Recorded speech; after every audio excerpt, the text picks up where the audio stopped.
10 साल के अन्यायकाल के खिलाफ कांग्रेस का ये न्याय पत्र है।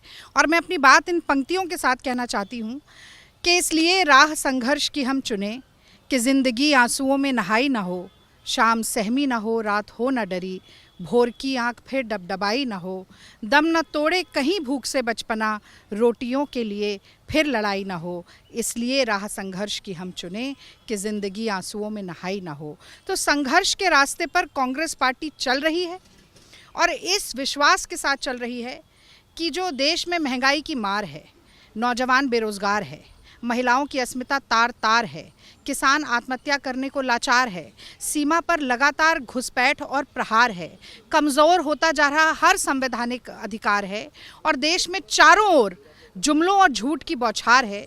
इतनी नाकारा और निकम्मी मोदी सरकार है। इसके विरुद्ध 5 न्याय यानी कि 25 गारंटी लोगों के बीच में संवाद करके, बातचीत करके, उनकी परेशानियों, उनकी मुश्किलों को समझकर निवारण के तौर पे कांग्रेस पार्टी लेकर आई है।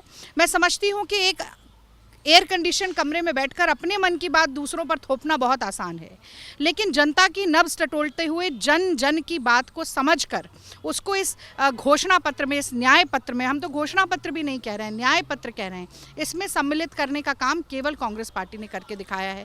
चाहे हम महालक्ष्मी योजना की बात करें, जब घर में बिटिया का जन्म होता है तो कहते हैं लक्ष्मी आई है, तो उसको साकार रूप देने के लिए हर गरीब परिवार की एक महिला को हर साल 1 लाख रुपए की सौगात कांग्रेस पार्टी की अगर सरकार में आती है तो वो देगी। आधी आबादी को पूरा हक मिल सके। 30 लाख पद सरकारी नौकरी के खाली पड़े हुए हैं। अगर कांग्रेस पार्टी सत्ता में आती है तो महिलाओं को उसमें आधी भागीदारी मिलेगी, रिजर्वेशन मिलेगा, आरक्षण मिलेगा। इसी तरह आज देखिए, पहले कहा गया कि 2 करोड़ नौकरियां दी जाएंगी। जब नौजवानों ने कहा कि भाई कहाँ हैं 2 करोड़ नौकरियां, तो कहा गया कि ये तो जुमला है, कहा गया कि नाली की गैस से पकौड़े तलिए। तो भर्ती भरोसा, जल्द से जल्द 30 लाख पदों पर सरकारी नौकरी की नियुक्ति की जाएंगी। नौजवान जो आज दर दर पे ठोकरें खाने को मजबूर हैं, उनको नौकरी मिलेगी। इसी के साथ साथ मुझे लगता है कि एक बहुत महत्वपूर्ण बात जो राहुल जी बार बार कह रहे हैं, हिस्सेदारी न्याय। हिस्सेदारी न्याय में गिनती करो। इस देश में पिछड़ा वर्ग कितना बड़ा है, कितने दलित हैं, कितने पिछड़े लोग हैं, कितने सवर्ण लोग हैं, कितनी महिलाएं हैं, ये पता चलना चाहिए। और हर वर्ग की उनकी जनसंख्या के अनुपात में कितनी भागीदारी है निर्णय प्रक्रिया में और प्रणाली में, ये तय होना चाहिए। इसीलिए जातिगत जनगणना बहुत ज़रूरी है। ये लगातार हम कह रहे हैं, किसानों को न्याय मिल सके, श्रमिकों को न्याय मिल सके। जो MSP की दुहाई दे देकर मांगते मांगते 700 किसानों की शहीदी हो गई और मोदी सरकार के कान में जू नहीं रहेंगी, तो MSP को आधार मानते हुए किसानों को माफ़ कीजिएगा, स्वामीनाथन कमीशन की रिपोर्ट को आधार मानते हुए MSP दी जाएगी। ऐसे तमाम बातें हमने की। और अंत में मैं बस ये कहूँगी कि आज लोकतंत्र का गला घोटने का काम मोदी सरकार कर रही है। कहीं ना कहीं ED, CBI और तमाम जांच एजेंसियों को अपने हाथों की कठपुतली बनाकर प्रतिशोध की ज्वाला में केवल विपक्ष के ऊपर जो वार हो रहा है, 95% अरेस्ट जो होती हैं वो केवल विपक्षी नेताओं की होती हैं। मैं समझती हूँ इस परिस्थिति को पलटने का काम और ये तमाम ऐसे जो कानून बनाए जा रहे हैं केवल विरोधियों पर शिकंजा कसने के लिए, उनको दोबारा से एक बार उनकी समीक्षा करने का काम भी कांग्रेस पार्टी करेगी। देश में लोग, ये कहा जाता है, अगर भारत के राष्ट्रगान की बात करें तो जन गण मन, सबसे पहले जन आता है, इस देश की जनता, फिर गण आता है, यानी कि सारा महकमा जनता के लिए है, और फिर मन आता है।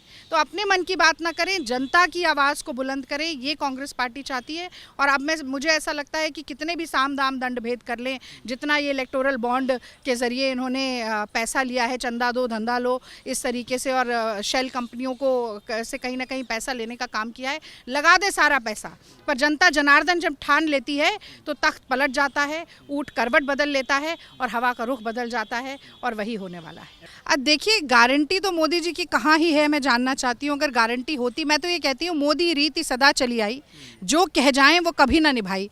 तो भैया 2 करोड़ नौकरी की भी गारंटी थी, 100 स्मार्ट सिटी की गारंटी थी, रुपए और डॉलर की कीमत को बराबर करने की गारंटी थी, काशी को क्योटो बनाने की गारंटी थी, ये कहा था कि पेट्रोल और डीजल 40 रुपये का मिलने लगेगा। ये सारी गारंटी कहाँ गई? मैं समझती हूँ कि आज सबसे बड़ी गारंटी नहीं, सबसे बड़ी नौटंकी है मोदी जी की, और वो जनता के सामने आ चुकी है। और आपने जो बात भारत जोड़ो यात्रा और भारत जोड़ो न्याय यात्रा की कही, वो बहुत महत्वपूर्ण है। देखिए, कुछ मैं इसको भी एक पंक्ति के माध्यम से कहना चाहती हूँ कि वसुधा का नेता कौन हुआ, भूखंड विजेता कौन हुआ, अतुलित यश क्रेता कौन हुआ, नवधर्म प्रणेता कौन हुआ, जिसने न कभी विश्राम किया, विघ्नों में रहकर काम किया। तो वही काम राहुल गांधी जी ने किया, जो मैंने शुरू में कहा कि आप लगे हैं मंच में टेलीप्रॉम्प्टर में से यहाँ वहाँ हाथ हिलाते हुए जुमलेबाजी करने में, आप लगे हैं एयर कंडीशन कमरों में बैठकर मन की बात थोपने में, आप लगे हैं ईडी सीबीआई जांच एजेंसियों का दुरुपयोग करके विपक्षियों को जेल भेजने में। और एक तरफ आपकी ये राजनीति और दूसरी राजनीति है राहुल गांधी की, जो बहते पानी की तरह अविरल, निश्चल, सतत, निरंतर, लगातार चलते रहे, लोगों के घर घर जाकर उनके दुख का भागीदार बनकर। किसी दिन उन्होंने कहा कि मैं देखना चाहता हूं कि एक ट्रक ड्राइवर का जीवन कैसा है, एक किसान का जीवन कैसा है, एक मैकेनिक का जीवन कैसा है। तो अगर किसी हर व्यक्ति की खुशी और दुख में शामिल होने वाला अगर कोई व्यक्ति है, जख्मों पर मलहम लगाने वाला कोई एक नेता है, जनता की आवाज़ को सबसे बड़े न्याय पत्र में शामिल करने वाला कोई नेता है, अपने घुटने के दर्द, पैरों के छाले भूलकर जनता के घर घर जाकर उनके दिल को छूने वाला कोई नेता है, तो वो राहुल गांधी हैं। और बिल्कुल ठीक बात उन्होंने कही कि ये जितना अन्याय जो मैंने गिनाया, वो जो 10 साल में हुआ है, उसके खिलाफ ये न्याय पत्र है। और मोदी जी का तो जो है वो उनके जो वो भाषण में बोलते हैं ना, मित्रों मित्रों, तो जो उनके उद्योगपति मित्र हैं, वो उनका घोषणा पत्र है।